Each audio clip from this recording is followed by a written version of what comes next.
दोस्तों, RRB ALP 2025 CBT 1 exam के बाद सबसे बड़ा सवाल यही है, आखिर एक्सपेक्टेड कट ऑफ कितनी जा सकती है। आज हम इसी भारी कंफ्यूजन को पूरी तरह से डिकोड करने वाले हैं। एग्जाम हॉल से बाहर निकलने के बाद ना हर किसी के दिमाग में बस एक ही सवाल घूम रहा है। अगर आपके 40, 50, 60 या 70 मार्क्स बन रहे हैं तो क्या सच में सीबीटी 2 के लिए सिलेक्शन हो सकता है? आज के इस एक्सप्लेनर में हम expected cut off, category wise analysis और पिछले साल के कंपैरिजन पर बात करेंगे। और हाँ, लास्ट में मैं वो स्कोर भी बताऊंगा जो आपको एकदम सेफ जोन में रख सकता है। तो चलिए सबसे पहले बात करते हैं सीबीटी 1 एग्जाम एनालिसिस और कंपटीशन के लेवल की। देखिए, जो बात सबसे ज्यादा ध्यान खींचती है ना, वो है कैंडिडेट्स की ये विशाल संख्या। लगभग 18 लाख से ज्यादा लोगों ने ये एग्जाम दिया है। अब जब इतने सारे टैलेंटेड लोग एक ही लक्ष्य के लिए दौड़ रहे हों, तो कंपटीशन नेचुरली टफ तो रहने ही वाला है ना? अब अगर पेपर के लेवल की बात करें तो इस बार कई शिफ्ट्स में मैथ को मॉडरेट पाया गया, जबकि रीजनिंग को सॉल्व करना काफी आसान माना गया।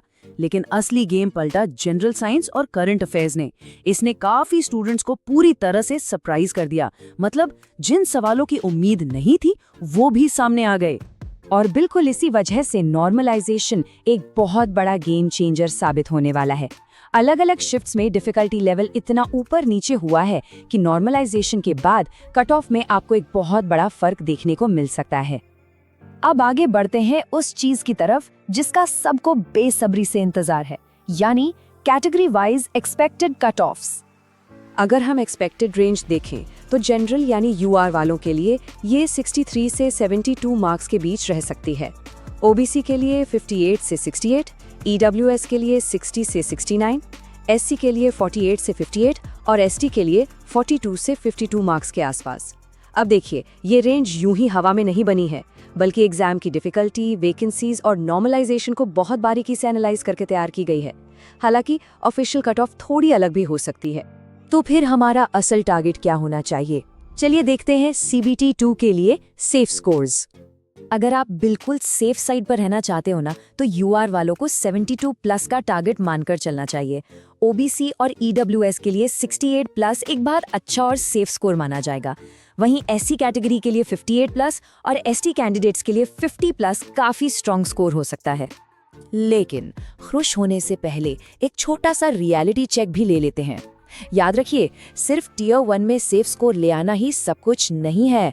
फाइनल सिलेक्शन पूरी तरह से सीबीटी 2 और उसके बाद होने वाले सीबीएटी एग्जाम पर भी डिपेंड करेगा। ये तो बस पहली सीढ़ी है। अब एक नजर डालते हैं पिछले साल के ट्रेंड्स पर और समझते हैं कि ये जोन फैक्टर आखिर क्या बला है। अगर हम पिछले साल का ट्रेंड देखें तो कई जोन्स में जनरल की कट ऑफ 60 पार गई थी। लेकिन असली कैच यहाँ है, कुछ रीजन्स में कंपटीशन बहुत ज्यादा हाई था, जबकि कुछ जोन्स में कट ऑफ कंपैरेटिवली काफी लो रही। इसलिए आपने फॉर्म भरते समय कौन सा जोन सिलेक्ट किया है ना, वो आपकी फाइनल कट ऑफ को बहुत ज्यादा इफेक्ट करेगा। अब आते हैं एक और रियलिटी चेक पर, इंटरनेट पर चल रहे फेक प्रिडिक्शंस का सच। दोस्तों, आजकल इंटरनेट पर ना बहुत सारे फेक कट ऑफ प्रेडिक्शंस घूम रहे हैं। कुछ कोचिंग इंस्टीट्यूट्स बहुत हाई कट ऑफ बताकर डरा रहे हैं और कुछ बहुत ही लो बता रहे हैं।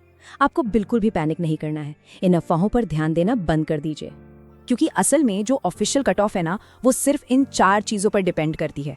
टोटल वैकेंसी कितनी है, आपकी शिफ्ट की डिफिकल्टी क्या थी, नॉर्मलाइजेशन का प्रोसेस कैसे काम करेगा और सारे कैंडिडेट्स की ओवरऑल परफॉर्मेंस कैसी रही। बस यही ठोस फैक्टर्स फाइनल रिजल्ट तय करेंगे। तो अब सबसे बड़ा सवाल, क्या आप सिर्फ रिजल्ट का वेट कर रहे हैं? देखिए, अगर आपका स्कोर बॉर्डर लाइन पर भी है ना, तब भी मेरी सलाह यही है कि बिना वक्त बर्बाद किए आज से ही सीबीटी 2 की तैयारी शुरू कर दो। खैर, अब आप लोग कमेंट करके बताओ कि आपके कितने मार्क्स बन रहे हैं और आप किस कैटेगरी से हो। मैं पर्सनली बताऊंगा कि आपका सिलेक्शन चांस कितना स्ट्रांग है। अगर ये एक्सप्लेनर पसंद आया हो तो लाइक जरूर करना, चैनल को सब्सक्राइब करना और रेलवे एग्जाम्स की डेली अपडेट्स के लिए बेल आइकॉन जरूर दबाना।